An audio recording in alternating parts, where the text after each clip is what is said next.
Welcome to in depth study. चलिए हम 18 जनवरी की क्विज डिस्कशन स्टार्ट करते हैं। तो सबसे पहला क्वेश्चन क्या, ध्यान से पढ़िएगा। निम्नलिखित कथनों पर विचार कीजिए और क्या बताना कौन सा सही है। ठीक है, पहला कथन क्या है, एंटीबॉडी बैक्टीरिया वायरस की सतह संरचनाओं को आबद्ध करता है और उनकी प्रतिकृति को रोकती है, मतलब कि उसकी कॉपी जो बनती है उसको रोकता है। ठीक है, तो एंटीबॉडीज का काम यही होता है। पहला ऑप्शन तो आपको बिल्कुल सही लग जाएगा। नैनो बॉडीज एंटीबॉडी के खंड हैं जो बैक्टीरिया या खमीर द्वारा उत्पादित किए जा सकते हैं। दूसरा क्या है, नैनो बॉडीज का उत्पादन कठिन और समय लेने वाली प्रक्रिया है और इसलिए व्यापक उपयोग के लिए उपयुक्त नहीं है। तो अभी हाल ही में रिसर्च हुआ और रिसर्च में कहा गया कि इसका व्यापक, ये खासकर एंटीबॉडीज से भी आसानी, इसकी कंपैरिजन में भी इसे आसानी से बनाया जा सकता है और इसका व्यापक उपयोग किया जा सकता है। तो इसलिए तीसरा ऑप्शन हो जाए गलत। तीसरा गलत होता है तो सी और डी तो होगा नहीं, तो पहला दूसरा हो सकता है, पहला हो सकता है। तो यहाँ पे ये भी सही है, दूसरा ऑप्शन आपको पता होना चाहिए। नैनो बॉडीज एंटीबॉडीज के खंड है जो बैक्टीरिया खमीर द्वारा भी उत्पादन किया जा सकता है। तो दूसरा ऑप्शन भी सही, ऑप्शन नंबर ए इसका सही है।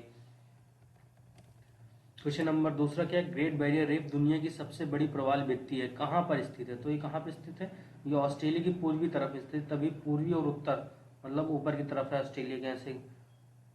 ठीक है, तो ये पूर्वोत्तर की तरफ, तो पूर्वोत्तर ऑस्ट्रेलिया की क्वींसलैंड के तट पर स्थित है। तो पहला बी ऑप्शन सही हो जाएगा। ठीक है, तीसरा क्या है, निम्नलिखित कथनों पर विचार कीजिए। ठीक है, कथन पर अब इसमें क्या बताना कौन सा सही नहीं है। अब पहला क्या है, यहाँ पे क्या है, राज्यपाल को अप्रत्यक्ष रूप से राष्ट्रपति के सामने समान विशेष रूप से गठित निर्वाचक मंडल द्वारा चुना जाता है। दूसरा क्या है, किसी राज्य के राज्यपाल का पद केंद्र के अधीन माना जाता है। तो आपको क्या बताना, गलत। तो यहाँ पे देखिए, अब ये क्या है, राज्यपाल का तो सीधा सीधा नियुक्त क्या होता है, राष्ट्रपति द्वारा। पहला तो वैसे भी गलत हो जाएगा। दूसरा क्या है, किसी राज्य के राज्यपाल पर केंद्र के अधीन माना जाता। तो सुप्रीम कोर्ट ने इसको क्लियरिफाई कर दिया था कि केंद्र के अधीन कोई पद नहीं है, एक संवैधानिक पद है। तो ऑप्शन नंबर दूसरा भी गलत हो जाएगा और यहाँ पे गलत ही पूछा गया, तो ऑप्शन नंबर सी हो जाएगा।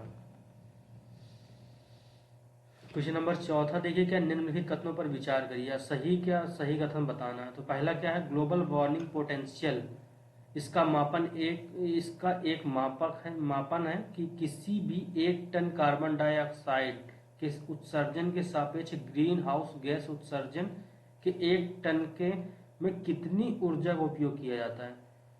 ठीक है, तो पहला और दूसरा क्या है, ग्लोबल वार्मिंग पोटेंशियल जितना अधिक होता है उतनी ही अधिक जिसे ग्रीन हाउस गैस इमिशन उस समय अवधि के CO2 की तुलना में पृथ्वी को गर्म करता है। तीसरा क्या, GWF के लिए आमतौर पर इस्तेमाल किए जाने वाली समयावधि 10 वर्ष है। देखिए क्या होगा, तो इसका तीसरा ऑप्शन गलत है। क्यों गलत है, क्योंकि यहाँ पे 10 वर्ष नहीं 100 वर्ष है। ठीक है, क्योंकि इसमें काफ़ी बड़ा टाइम स्पैम लिया जाता है और क्योंकि इतनी जल्दी हम इम्पैक्ट भी नहीं जान पाते कितना गर्म कर रहा है कितना नहीं कर पा। तो इसका मतलब सी और डी तो हो नहीं सकता, तो क्या हो सकता है, या तो बी होगा या ए होगा। तो मतलब पहला तो बिल्कुल सही है ये। ठीक है, फिर दूसरा क्या है, GWF जितना अधिक होता है उसकी उतना ही अधिक जी मतलब ग्रीन हाउस गैस उस समय अवधि के में CO2 के उत्सर्जन में पृथ्वी को गर्म करता है। तो बिल्कुल सब जितना ज़्यादा मतलब उसका पोटेंशियल होगा गर्म करने, नाम से ऐसे पता चला ग्लोबल वार्मिंग पोटेंशियल, मतलब उसको गर्म करने कितना ज़्यादा पोटेंशियल है। तो वो उसके हिसाब से जितना ज़्यादा उसके पास ग्लोबल वार्मिंग पोटेंशियल है उतना ज़्यादा ही वो गर्म करेगा ग्रीन हाउस गैस को। तो क्या हो जाएगा, पहला दूसरा दोनों सही है, ऑप्शन नंबर बी सही। तो पहला तो बिल्कुल सही है। क्वेश्चन नंबर 5 देखिए, क्या निम्नलिखित तथ्यों पर विचार कीजिए, सही बताना क्या सही है। नागालैंड अपनी सीमा म्यांमार के साथ साझा करता है। तो आपको पता होगा अरुणाचल प्रदेश यहाँ से लेके ये पूरा जितने भी नॉर्थ ईस्ट के बॉर्डरिंग स्टेट है इन सबसे म्यांमार की सीमा लगती है। तो पहला ऑप्शन तो वैसे भी सही हो जाएगा। दूसरा क्या, नागालैंड की सीमा 2 राज्यों से लगती है। तो आपको पता है कि अरुणाचल प्रदेश और नीचे मणिपुर तो है ही है, और इधर साइड में इसके पश्चिम में क्या बचेगा, तो पश्चिम में तो असम है। तो इसलिए क्या है कि 2 राज्यों से नहीं लगे, तो दूसरा ऑप्शन हो जाए गलत। दूसरा जैसा ही गलत होगा तो आप सही विकल्प में पहुंच जाएंगे, ऑप्शन नंबर बी 1 और 3। तो आपको तीसरा पता नहीं तो भी आंसर निकालेंगे। 371A नागालैंड के लिए विशेष प्रावधान करता है। ठीक है, क्वेश्चन नंबर 6वां देखिए कि भारत में कल्याणकारी नीतियों के संदर्भ में निम्नलिखित कथनों पर विचार करिए, कौन सा सही है ये बताना है। तो यहाँ पे क्या है, कौशल निर्माण मंच। तो क्या है, स्किल बिल्ड प्लेटफॉर्म कौशल विकास और उद्यमिता मंत्रालय के तत्वाधान में आपूर्ति महानिदेशालय द्वारा शुरू किया गया। अब प्रधानमंत्री कौशल विकास योजना कौशल विकास और उद्यमिता मंत्रालय की एक प्रमुख योजना। तो आपको दूसरा पता है, तो पीएम कौशल योजना, प्रधानमंत्री कौशल विकास योजना, तो ये तो बिल्कुल सही, दूसरा तो सही होगा। पहला क्या है, कौशल निर्माण मंच स्किल बिल्ड प्लेटफॉर्म, तो ये इसी मंत्रालय के अंदर तो आता है क्योंकि स्किल के लिए काम करता है, तो ये उद्यमिता मंत्रालय के तत्वाधान में तो आता है। मगर यहाँ पे क्या है, ये आपूर्ति निदेशालय के अंदर नहीं आता। यहाँ पे ट्रेनिंग मतलब जो उसको ट्रेनिंग देते हैं, डायरेक्टर जनरल ऑफ ट्रेनिंग, उसके अंतर्गत आता है। तो दूसरा ऑप्शन, पहला ऑप्शन हो जाएगा गलत, तो सही क्या हो जाएगा, ऑप्शन नंबर बी केवल 2। क्वेश्चन नंबर 7 में क्या, न्यायिक समीक्षा के संबंध में निम्नलिखित कथनों में कौन सा गलत बताना है। ठीक है, पहला देख लीजिए, भारतीय संविधान सर्वोच्च न्यायालय में न्यायिक समीक्षा की शक्ति प्रदान करता है। तो भारतीय संविधान सर्वोच्च न्यायालय में न्यायिक समीक्षा की शक्ति प्रदान करता है, तो यहाँ पे थोड़ा वो स्टेटमेंट सही के लिए यहाँ पे केवल लिख लीजिए कि केवल सुप्रीम कोर्ट को प्रदान करता है। तो ऑप्शन नंबर 1 गलत हो जाएगा, हमें गलत ही बताना। तो पहले दूसरा क्या हो जाएगा, न्यायिक समीक्षा का उद्देश्य केवल संविधान संशोधन की समीक्षा करना। तो आप जानते हैं कि अभी कोई भी कानून जाता है या जो फंडामेंटल राइट के खिलाफ हो, चाहे संविधान संशोधन हो, नॉर्मल कानून हो, सबकी समीक्षा कर सकता है। दूसरा ऑप्शन भी गलत हो जाएगा। तीसरा का न्यायिक समीक्षा संविधान की मूल संरचना का हिस्सा नहीं है। तो आप जानते हैं कि न्यायिक समीक्षा इस संविधान की मूल संरचना का भी हिस्सा, तो तीसरा ऑप्शन गलत हो जाएगा। तो इसका सही कौन सा, जो ऑप्शन नंबर सी, पहला दूसरा तीसरा। क्वेश्चन नंबर 8 में देखिए कि भारत के संविधान के संदर्भ में सामान्य कानूनों के निहित निर्देश या सीमाएं या प्रावधान अनुच्छेद 142 के तहत संवैधानिक शक्तियों पर निषेध या सीमाओं के रूप में कार्य नहीं कर सकता। इसका मतलब निम्नलिखित में कौन सा है। ठीक है, तो पहला और हो जाएगा। अब पढ़ लीजिए क्या है इसमें, क्या इसका वैसे आपको आर्टिकल 142 पता होगा। आर्टिकल 142 क्या है, इसमें क्या है कि सुप्रीम कोर्ट किसी कंप्लीट जस्टिस प्रोवाइड मतलब पूर्णतः न्याय प्रोवाइड करने के लिए इसके पार्लियामेंट संसद के कोई कानून का भी उल्लंघन कर सकती है, न्याय मतलब कार्य कर सकती है, और अपनी शक्तियों से बाहर जाके भी कार्य कर सकती है। ठीक है, तो वही ऑप्शन नंबर बी लिखा, भारत का सर्वोच्च न्यायालय संसद द्वारा बनाए गए कानून द्वारा अपनी शक्ति के उपयोग के लिए बाध्य नहीं है, क्योंकि कंप्लीट जस्टिस प्रोवाइड करना तो वो कुछ आगे बढ़ के भी कार्य कर सकती। तो ऑप्शन नंबर बी इसका सही हो जाएगा। क्वेश्चन नंबर 10 में देख लीजिए क्या, संयुक्त राज्य लोक सेवा आयोग के बारे में निम्नलिखित कथनों पर विचार करिए।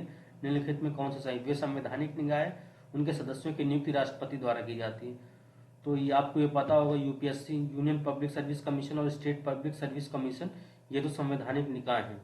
मगर ये क्या है, इसका उल्लेख संविधान में है, और मगर इसको किसके ज्वाइंट मतलब जो संयुक्त राज्य सेवा आयोग है, इसमें संविधान में उल्लेख है, मगर इसको किसी एक्ट या किसी दो राज्यों की अनुशंसा के आधार पर बनाया जाता है। संविधान इसे बनाता नहीं कि ये कैसे क्या बनेगा। तो पहला ऑप्शन हो जाएगा गलत। दूसरे का है इसमें सदस्यों की नियुक्ति राष्ट्रपति करता, तो बिल्कुल सही है, ऑप्शन नंबर बी हो जाएगा। क्वेश्चन नंबर 11 देख लीजिए क्या, राज्य लोक सेवा आयोग की संरचना के बारे में निम्नलिखित कथनों पर विचार करें। अब क्या बताना कौन सा सही है। तो पहला कथन क्या, आयोग में सदस्यों की संख्या संविधान में निर्धारित नहीं है, लेकिन एक कानून बनाने के लिए संसद पर छोड़ दिया जाता है।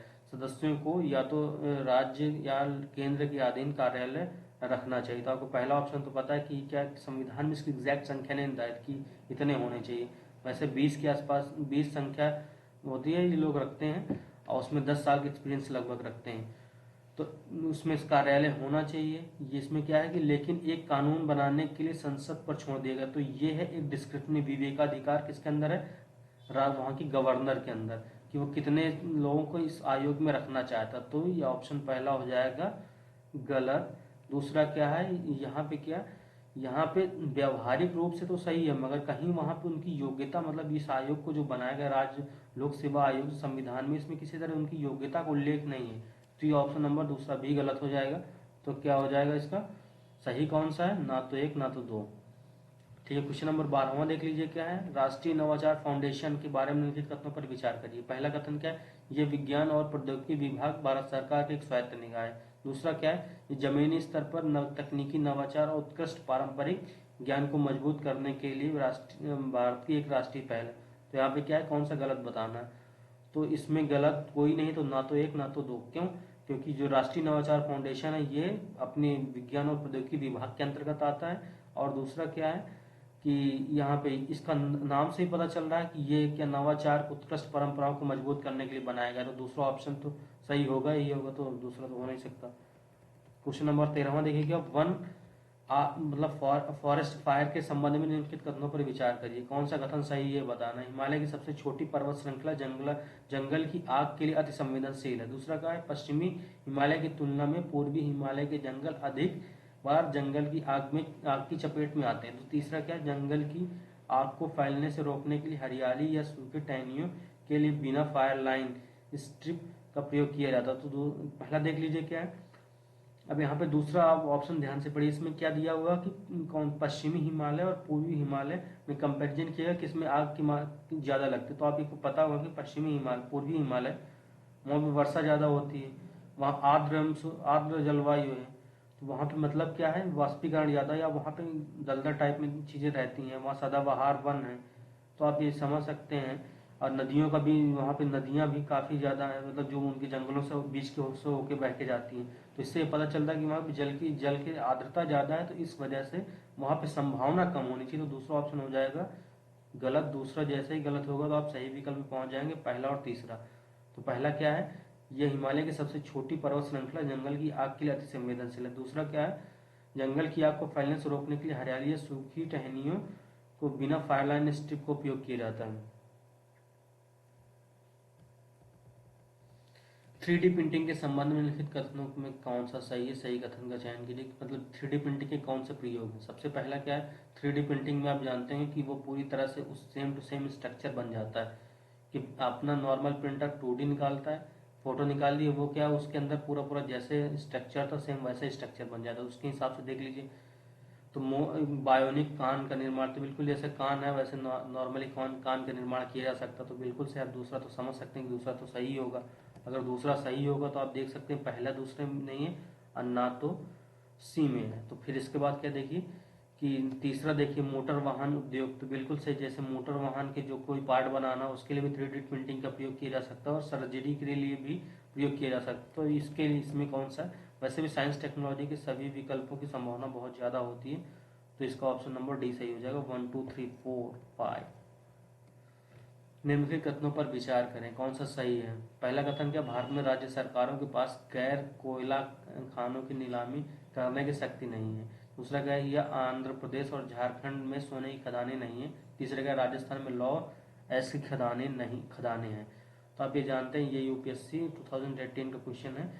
और यहाँ पे पहला ऑप्शन हो जाएगा गलत। पहला क्यों गलत है, क्योंकि ये अभी हाल फिलहाल जो 2015 में नए खदानों संबंधित जो नियम आए थे उसमें कहा गया था कि जो राज्य हैं वो नॉन गैर कोयले खदानों की नीलामी कर सकते हैं।